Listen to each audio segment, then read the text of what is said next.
Meus amados, na pandemia de Covid-19, ou da Covid-19, vários ramos no mundo precisaram se reinventar para sobreviver ao colapso global que se instalou nos diversos segmentos da indústria, da educação, esporte, saúde, segurança, entretenimento, enfim, tantas áreas colapsadas.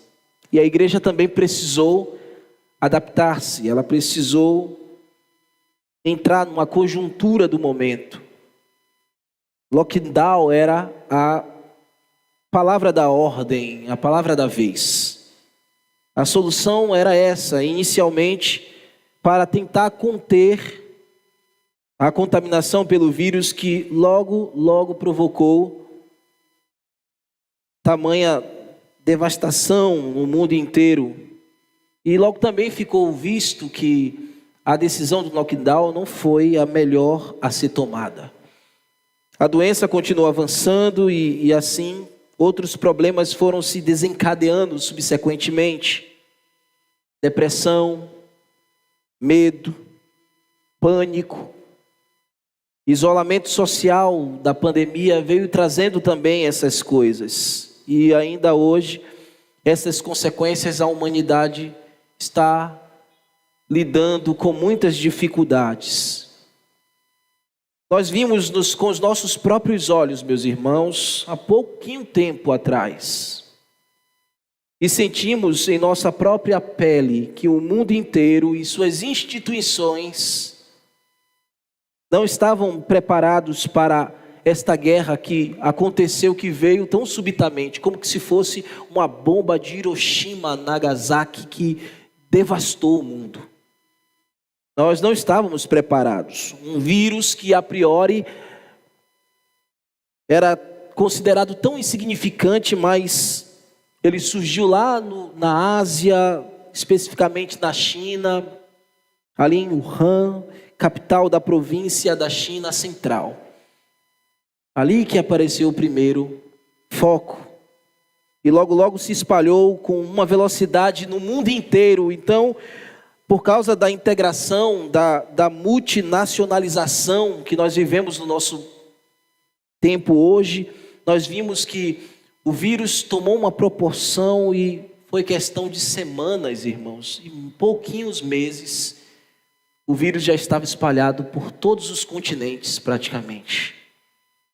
SARS-CoV-2 já estava presente em praticamente todas as civilizações muito bem desenvolvidas, muito bem aparelhadas, muito bem seguras e que pareciam que eram intocáveis. A segurança pública se mostrou muito frágil. O homem que se mostrava superior se mostrou uma criança ou até menor do que isso. Não estávamos preparados para tanta gente morrer assim. Aliás, quem está preparado? O mundo não estava preparado para isso e, aliás, os homens do mundo parecem que nunca estão preparados para lidar com a morte. Um caos se instalou na segurança pública, então vimos hospitais superlotados, o governo precisando fazer manobras, criar emendas provisórias para altos investimentos, unidades provisórias de recuperação, de atendimento, investimentos em vacinas, tantas vacinas, irmãos. Tantas marcas, tantos laboratórios, para tentar combater um inimigo que engolia centenas e ao mesmo milhares no mundo inteiro, diariamente, milhões morriam.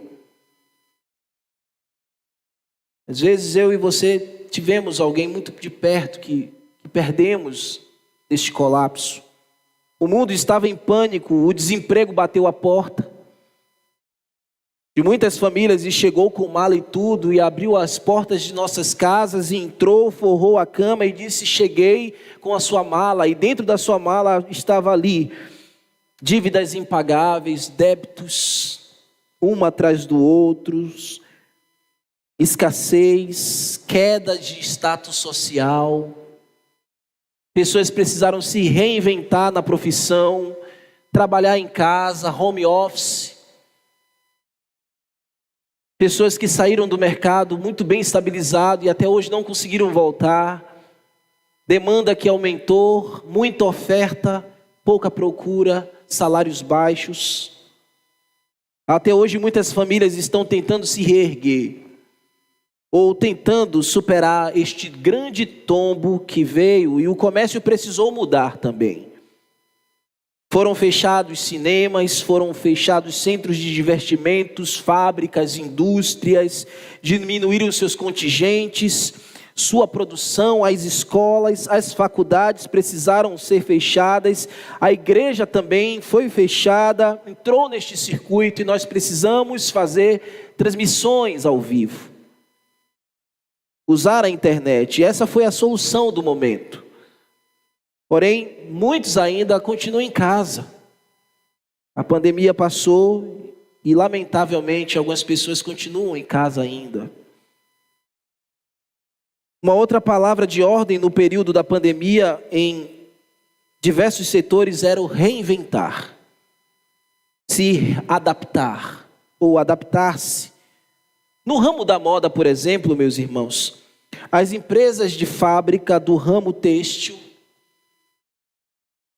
nas lojas de moda ou as lojas de atacado, o varejo precisou se readequar.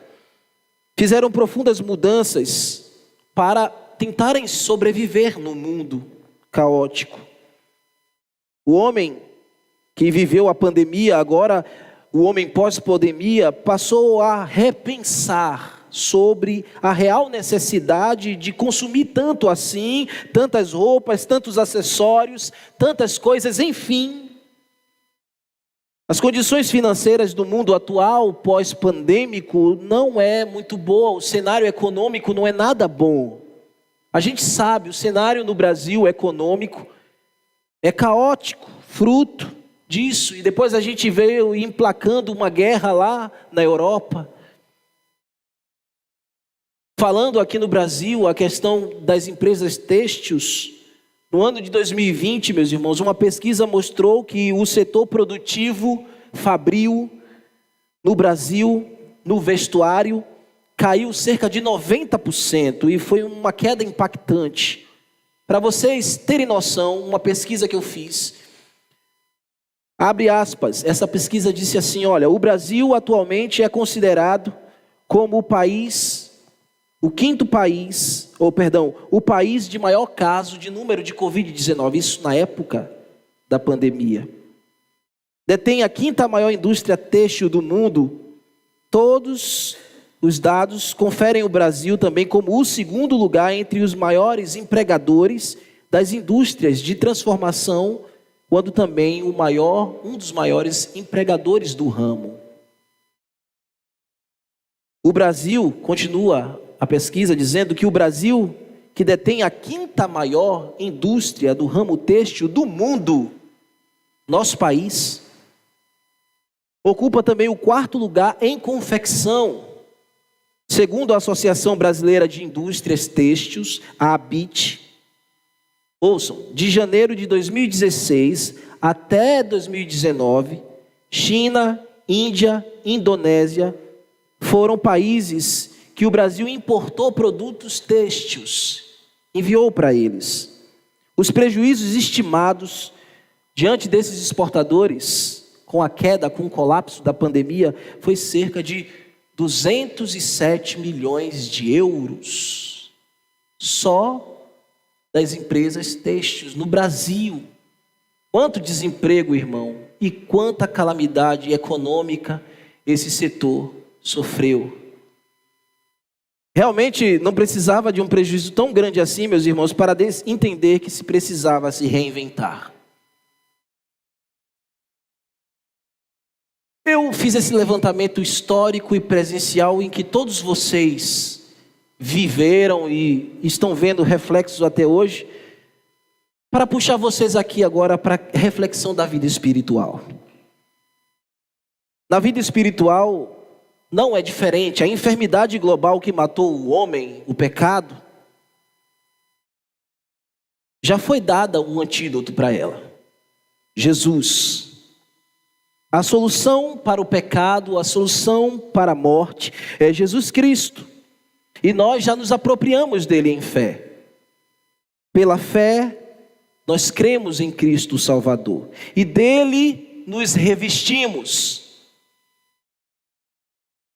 Ele é o nosso modelo de vida. É o modelo da vida prática cristã.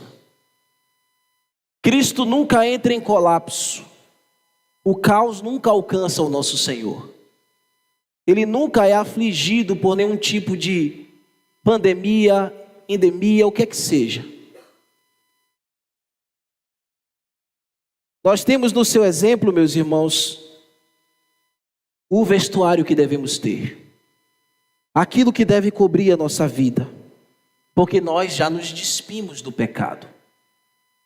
O que nos veste não é produzido por fábricas humanas. Foi produzido pelo sacrifício do nosso Redentor. Então, pela fé, nós cremos que Jesus é aquele que nos reveste. E é isso que Paulo propõe.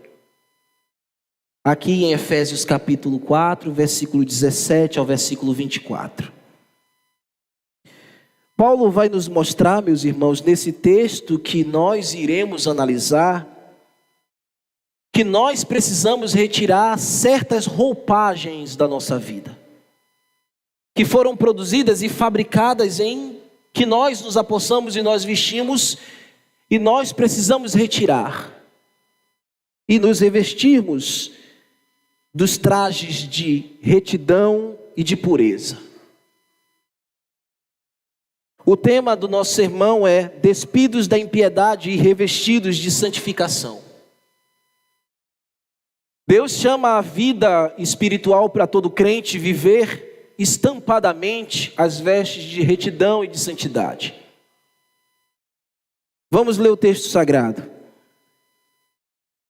Isto, portanto, digo no Senhor e testifico, que não mais andeis como andam os gentios, na vaidade dos seus próprios pensamentos, obscurecidos de entendimentos, alheios à vida de Deus, por causa da ignorância em que vive pela dureza do seu coração, os quais, tendo se tornado insensíveis, se entregaram à dissolução para com avidez cometerem toda sorte de impureza. Verso 20. Mas não foi assim que aprendestes a Cristo. Se é que de fato o tendes ouvido e nele fostes instruídos segundo a verdade em Jesus. No sentido de que quanto ao trato passado, vos despojeis do velho homem que se corrompe segundo as concupiscências do engano, e vos renoveis do espírito do vosso entendimento, e vos revistais do novo homem, criado segundo Deus, em justiça e retidão procedentes da vida. Senhor, eis a tua palavra. Fala ao nosso coração, ó Pai. Que o homem diminua suas emoções, seus sentidos e instintos naturais sejam colocados aos pés da cruz. E o Senhor nos comunique tua vontade. Ajuda-me, Senhor, a comunicar a tua palavra ao teu povo. E edifica-nos para a tua glória. Meus irmãos, no verso 17, 18 e 19, Paulo apresenta uma realidade aqui. Vaidade, cegueira espiritual, estranheza a Deus, coração de pedra, insensibilidade, degradação e impureza. São estas vestes que Paulo diz que aquele que não conhece a Deus traja, usa. Ele começa vindicando a sua autoridade. Ele começa dizendo que o conselho que ele vai dar veementemente não procede dele mesmo, Olha como ele começa dizendo no verso 17. Põe os olhinhos aí no texto. Isto, portanto, digo no Senhor. Isto, portanto, digo no Senhor. Na versão NVT, ela captura uma imagem ainda mais nítida. Olha o que ela diz. Assim, eu lhes digo com a autoridade do Senhor. É o mesmo que Paulo estivesse dizendo aqui. As minhas palavras não procedem de mim mesmo. O que eu vou falar para vocês não procede de mim mesmo. Eu estou falando na autoridade de apóstolo, na autoridade de Deus. Eu estou falando como um porta-voz de Deus. Eu quero comunicar a vocês o mandamento do Senhor. E o texto prossegue, ele diz assim: testifico. Esta palavra testificar, ela tem um significado muito apropriado e solene aqui no texto. Paulo está dizendo que ele está se colocando com instância diante de Deus e apresentando a vontade de Deus. Testificar neste texto significa isso. Estou usando a autoridade que Deus me deu e instando diante de Deus o bom conselho de Deus para vocês. E qual é o conselho? Ele vai começar a trabalhar o conselho. Ele começa a dizer, olha, o texto está fluindo, veja aí. Que não mais andeis como também andam os gentios. Ele está falando ao povo de Deus, à igreja, e ele está dizendo, vocês não devem mais andar como antigamente. A partir de agora em diante, os nossos irmãos deveriam ter consciência de que suas vidas não poderiam produzirem mais comportamentos antigos, inadequados à fé. A forma de vida que eles deveriam viver como servos de Deus não poderiam ser incompatíveis a um verdadeiro crente. Paulo está dizendo que, de fato, existe uma distinção para aqueles que estão na luz. Existem os que andam na luz e existem os que andam nas trevas. Existem aqueles que o seu exterior está escurecido. Há negridão dentro daquela vida vítima do pecado. Mas para nós que temos nova vida em Jesus, o que habita em nós é luz. O que habita e deve fluir de nós é claridade, é luz, é Deus. Uma vestidura diferente precisa ser a característica do crente. Ele precisa se vestir de luz. Ele precisa refletir Cristo. Ele precisa se despojar das trevas.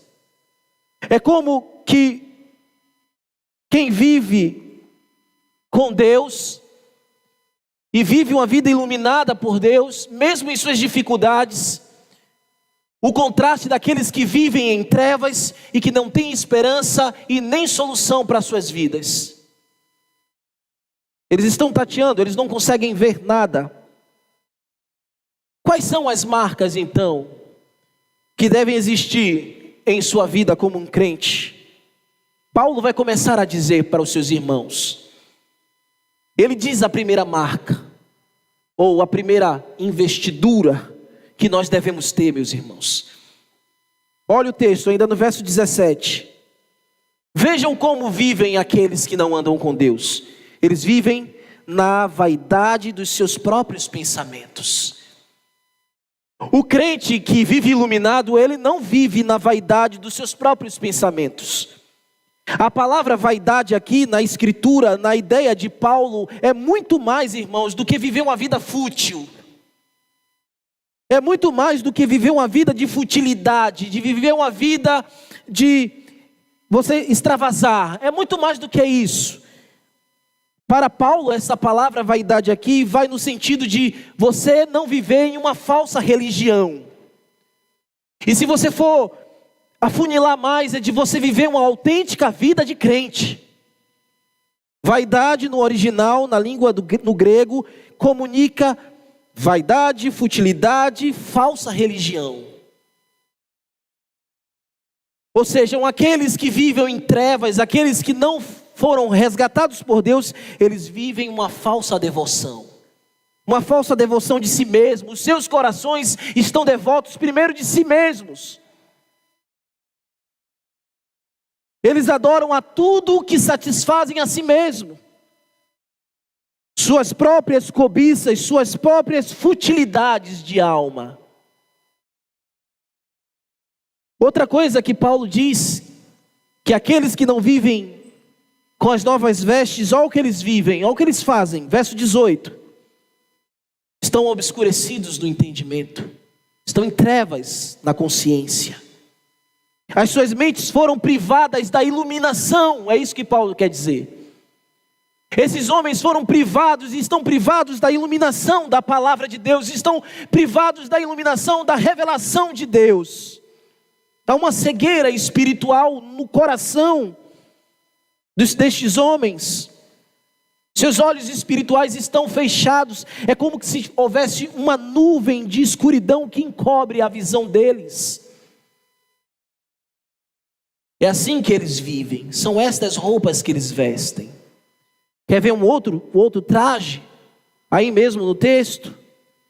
Vivem alheios à vida de Deus por causa da ignorância em que vive.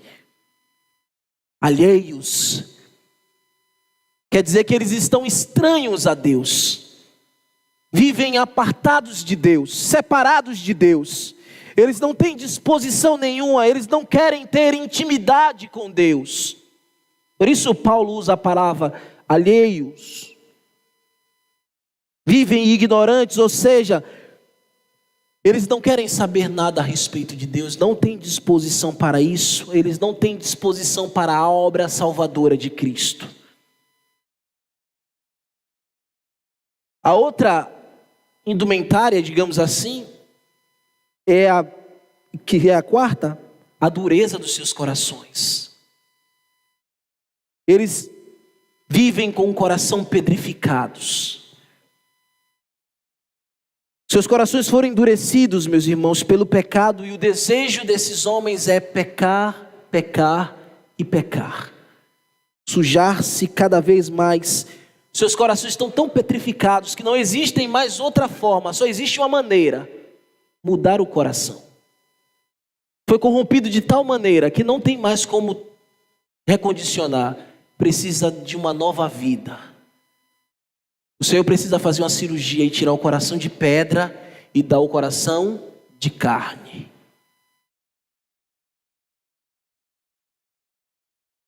Outra coisa que os reveste, eles estão insensíveis. Esta insensibilidade é resultado de um coração de pedra. Então eles seguem sem saber o que estão fazendo ao certo e nem sabem para onde estão indo. Aquela pessoa que não consegue sentir dor. Aquela pessoa que toma uma ferroada e não sente. É assim um homem no pecado. Ele não sente nada. Está caminhando para um destino destrutivo e ele não sente a realidade para onde ele vai. Estão insensíveis. Ou a outra coisa que eles se revestem, sabe o que é? Se entregam à dissolução, com toda a avidez para cometer toda sorte de impureza. Eles estão se degradando, é isso que Paulo está dizendo. Significa que há uma depravação, que eles estão a cada dia mais desenvolvendo esta degradação moral, essa contaminação espiritual. Com toda a sede, com toda a ânsia, eles são ávidos por isso, eles desejam isso. Eles consomem o pecado, eles consomem a impureza, eles consomem a podridão, a imoralidade com avidez. E aí, meu irmão, pode colocar nessa conta aí toda sorte de promiscuidade, de avareza, libertinagem, imoralidade, desordem, crimes, luxúrias e por aí vai. São estas coisas que cobrem essas pessoas. São estas vestes que cobrem esses homens que não conhecem a Deus e que Paulo está dizendo: ei, meus filhos, vocês não podem usar estas vestes e nem experimentá-las. Nós não podemos, irmãos, em nova vida, como crentes, caminhar na sociedade com nenhum traje deste. Nós não podemos desfilar a sociedade que nós vivemos com nenhuma dessas indumentárias. Nós não podemos. Nós precisamos nos despir delas. Agora você se deu conta por que Paulo está falando isso aos crentes? Mas não são crentes e já foram libertos? Ah, irmãos, nós lutamos contra a natureza caída todos os dias. Todos os dias o pecado bate à nossa porta, as ofertas estão aí explícitas.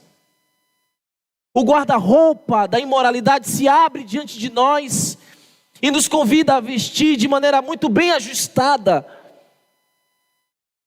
E muitos crentes pegam um bonezinho, pegam uma meinha, pegam uma calça e veste uma camiseta e sai na rua, aí comunicando estas coisas.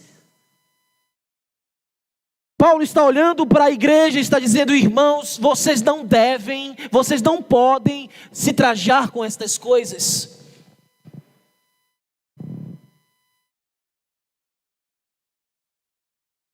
Não é nenhum absurdo uma mensagem dessa no meio de uma igreja. Não é nada deslocado uma mensagem dessa no meio da igreja. Nós precisamos rever a nossa vida. Nós precisamos rever o nosso testemunho, nós precisamos rever a nossa fé, nós precisamos rever as nossas vestes espirituais. Como estamos trajando as nossas investiduras? A nossa responsabilidade. Por isso que Paulo vai dizer no verso 20 e 21, olha aí, ele vai dizer: o que pertence àqueles que são instruídos por Deus,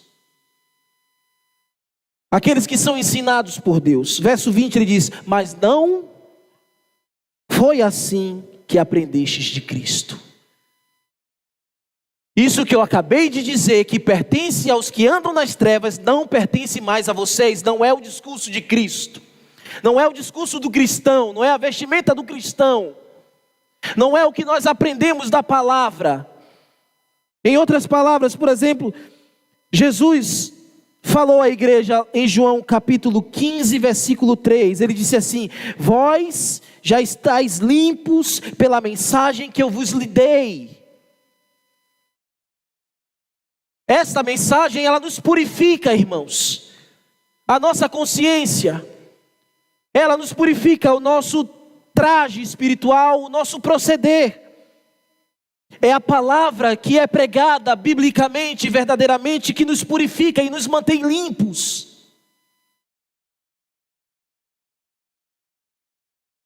No verso 21 ele vai dizer assim, Paulo, ele já disse: nós não aprendemos impurezas com Jesus.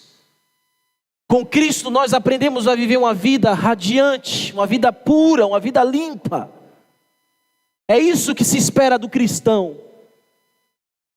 No verso 21 ele diz: se é que de fato tendes ouvido e fostes instruídos segundo a verdade de Jesus. Veja um detalhe aqui, irmãos. Se é que, está vendo? Logo no início, se é que. Na NVT, a tradução, que difere da revista atualizada, ela entregou uma consciência mais nítida para a gente, porque quando a gente lê assim, se é que, parece que uma dúvida, né? Parece que Paulo está dizendo, se é que você realmente foi instruído.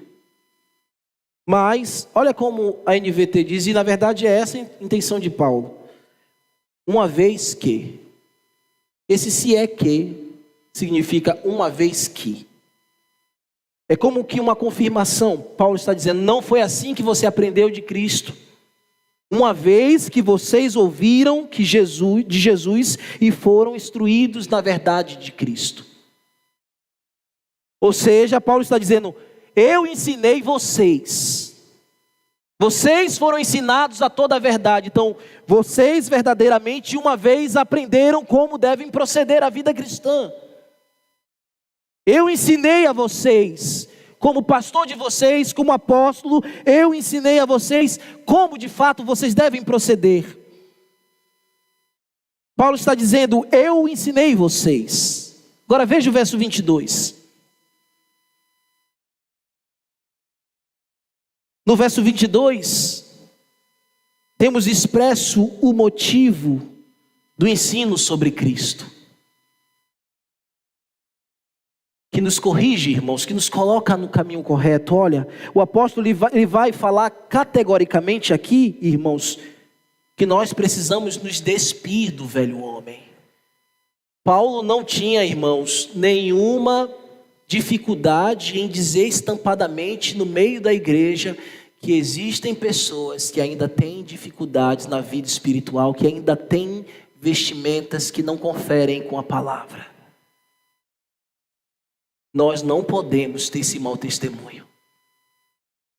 Ele diz aí no verso 22, no sentido de que, quanto ao trato passado, vos despojeis do velho homem que se corrompe segundo as concupiscências do engano. A ordem aqui, meus irmãos, é explícita. Paulo está gritando para eles e dizendo, livrem-se de qualquer traço do antigo modo de viver. Olhe para dentro de si e se livrem disso.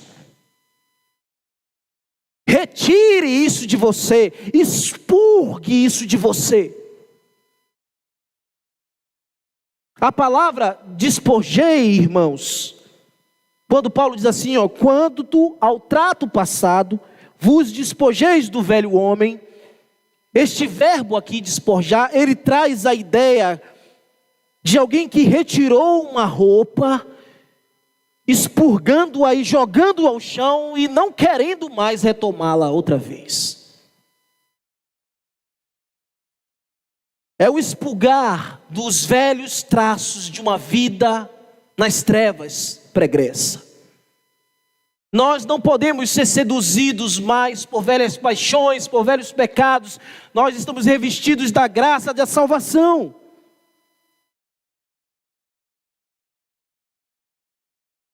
E por que essa roupagem ainda está aí? Por que ainda insiste em ficar no seu guarda-roupas? Porque o velho homem, que Paulo está se referindo a esta velha roupagem como velho homem, por que o velho homem insiste em se levantar? Por que ele insiste em se manifestar tão vivo, tão ávido? Que se corrompe, que segundo as suas concupiscências e engano, ele vai se reproduzindo ou reproduzindo as perniciosidades. Irmãos, por quê? Paulo está dizendo, retire do meio de vocês isso. Em outras palavras, o velho homem, irmãos, só corrói a nossa vida espiritual. Só destrói, é só depravação. Paulo usa os termos concupiscência e engano do velho homem. Ou seja, é o homem que, no caminho da fé, em certas áreas, vive em engano. Vive até em imoralidades. Vive aquilo que é proibido à palavra de Deus. Paulo está dizendo aos seus irmãos, expurgue isso do meio de vós. Expurgue isso da sua vida, retire isso de você. E você pode fazê-lo, porque você é crente.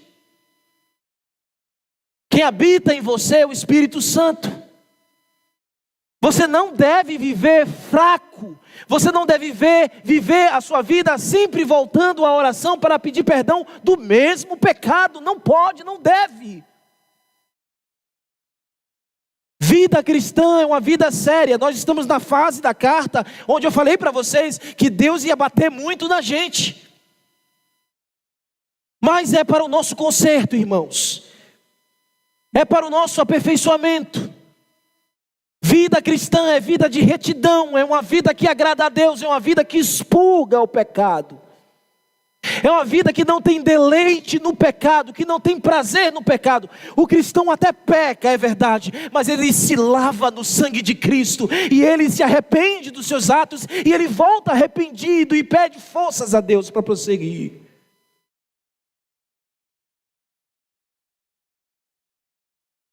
O velho homem, ele é inapto à santidade. O cristão, ele precisa se desvencilhar de todo o traço do velho homem. Ele não pode viver isso, porque ele possui nova vida em Jesus. Ele possui nova vida em Jesus, vida de santidade. Nova vida em Jesus é santificação. O seu desejo e o meu desejo tem que ser pela santificação. Nós precisamos chorar pela santificação, nós precisamos urrar, chorar, rogar pela santificação do povo de Deus, da nossa igreja.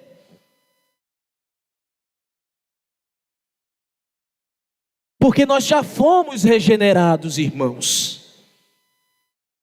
Paulo não está brigando com a regeneração aqui. Paulo não está brigando com o arrependimento salvífico. Não é isso que ele está dizendo. Ele está indo para depois disso. Ele está dizendo, opa, uma vez regenerado, uma vez santificado, permaneçam firmes nesse propósito.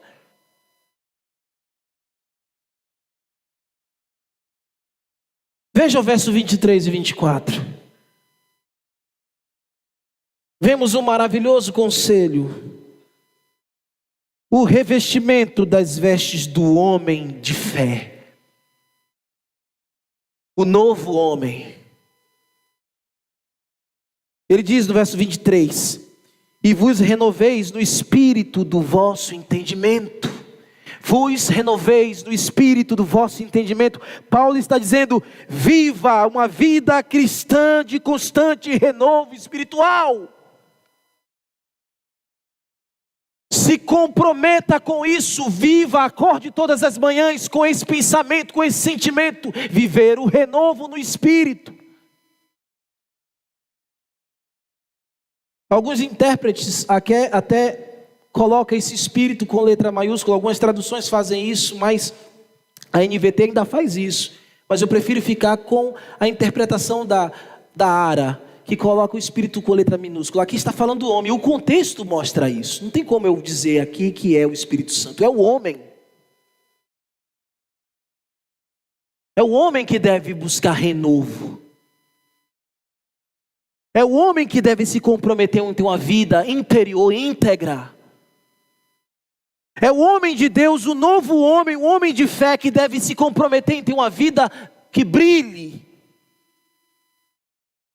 Evidentemente, meus irmãos, isso é fruto e obra, ação do Espírito Santo em nossa vida. Louvado seja o Senhor, que Ele está falando conosco. O seu homem interior, que necessita desse renascimento diário em Deus, dessa renovação diária, dessa, digamos, regeneração diária. Nesse aspecto,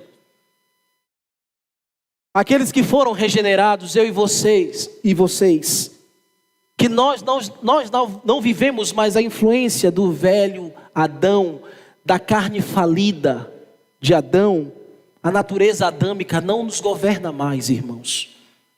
Paulo está dizendo aos seus leitores, renovem as suas mentes em Cristo. Renove o seu homem interior. E ele vai dizer lá no verso 24: e vos revistais do novo homem. Uma vez que você expurgou o mal, agora se revista do novo homem.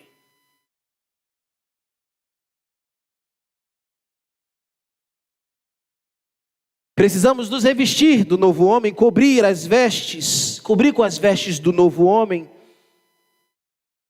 do homem que nasceu de novo, do homem que nasceu em Cristo.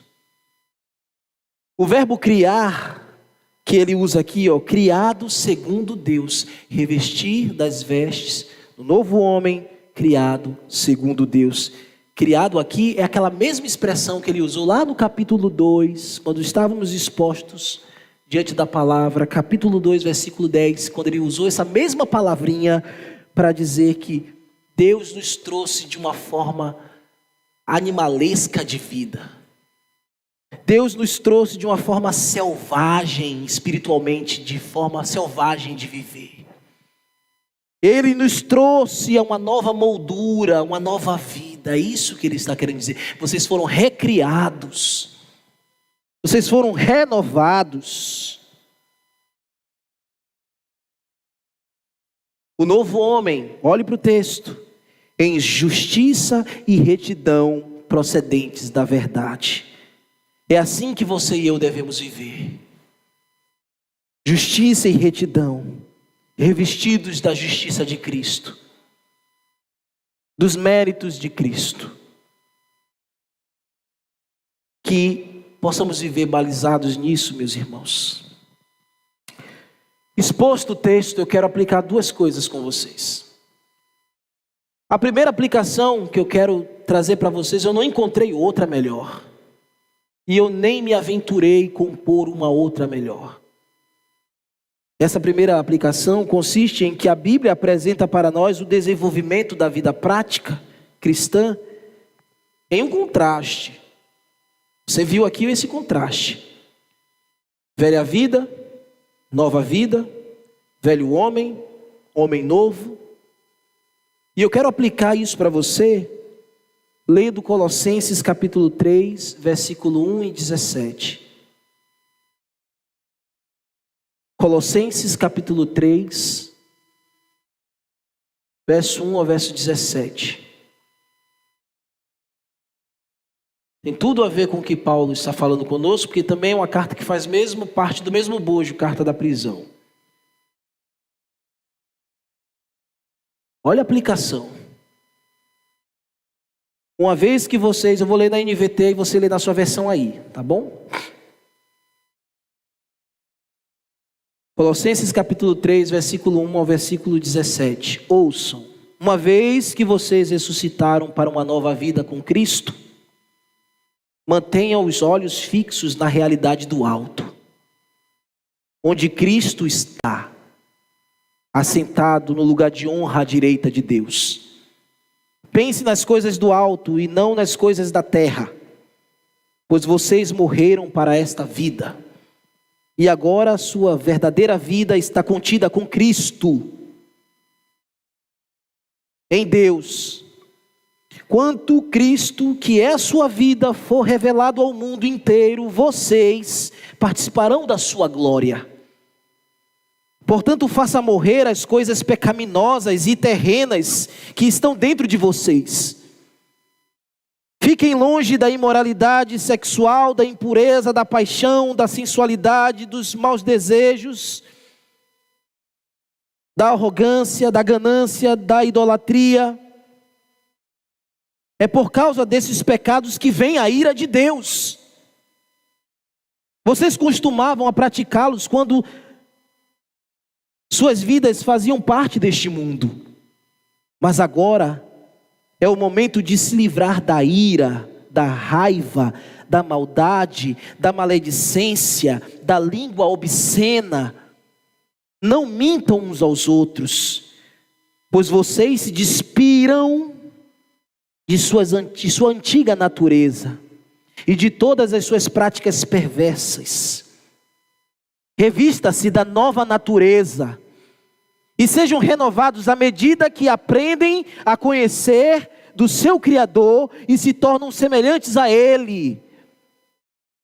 Nessa nova vida, não importa se você é judeu ou gentil, se é circuncidado ou incircuncidado, se é inculto ou se é incivilizado, se é escravo ou livre, Cristo é tudo o que importa. E Ele vive em todos. Visto que Deus nos escolheu para ser seu povo santo e amado, revista-se de compaixão, bondade, humildade, mansidão e paciência. Sejam compreensivos uns com os outros e perdoem os que te ofendem. Lembre-se de que o Senhor os perdoou, de modo que você também deve perdoar. Acima de tudo, revista-se do amor que une todos em perfeita harmonia. Permita que a paz de Cristo governe o seu coração, pois, como membros do mesmo corpo, vocês são chamados a viver em paz. E sejam sempre agradecidos. Que a mensagem a respeito de Cristo, em toda a sua riqueza, preencha a vida de vocês. Ensinem e aconselhem uns aos outros, com toda a sabedoria. Cantem a Deus salmos, hinos e cânticos espirituais, com o coração agradecido. E tudo o que fazem ou disserem, façam no nome do Senhor Jesus, dando graças a Deus, o Pai, por meio dele. Eu não podia encontrar outra aplicação melhor.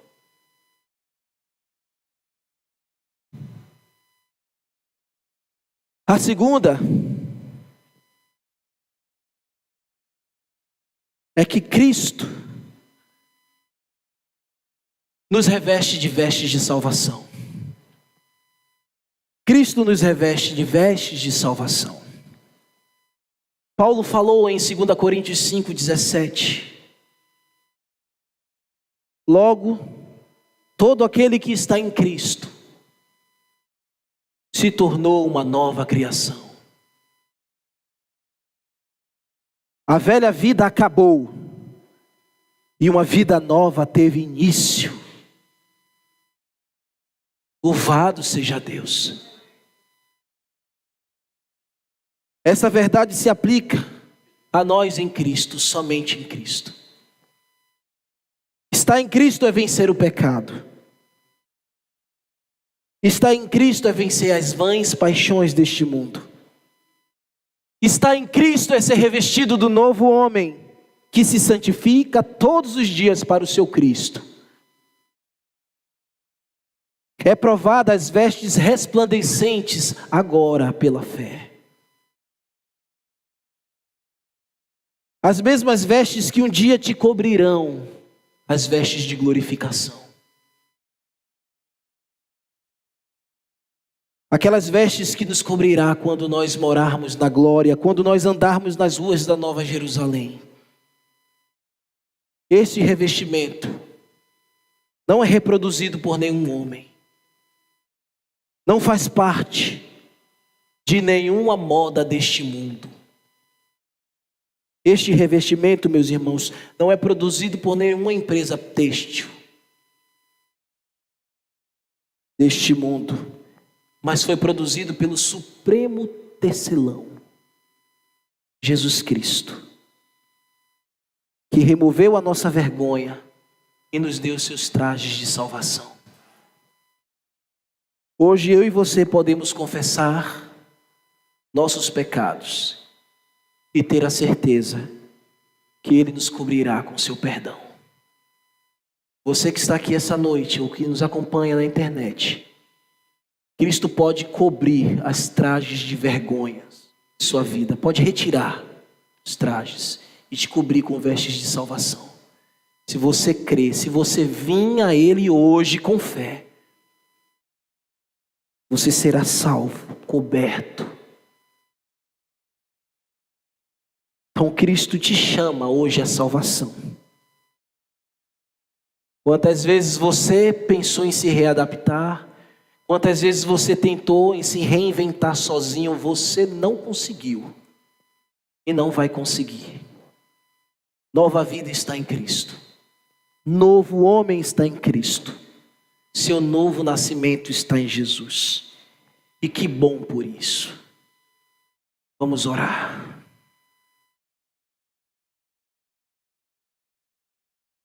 Oh Senhor bendito, perdoa-nos, ó Deus, pelos nossos pecados. Nos ajude a remover, Senhor, as imperfeições que há em nós. Nos ajude a expurgar, lançar ao chão e não querer pegar mais outra vez. Nos ensine a olhar para o alto, para Cristo e a cada dia nos revestirmos dele. Vestes de salvação, Senhor. Trabalha no teu povo aqui. Trabalha no coração do teu povo, das minhas ovelhas, do aprisco que o Senhor me confiou. Senhor, por favor, começa primeiro em mim. Começa no pastor. E vai às ovelhas. Vai mudando nossa mente, Senhor, e nosso coração. Nos trazendo santo temor e reverência. E uma vida prática de luz que glorifica a Cristo. É o que nós oramos a Ti, ó Pai, na dependência do Espírito Santo e no nome de Jesus Cristo. Amém.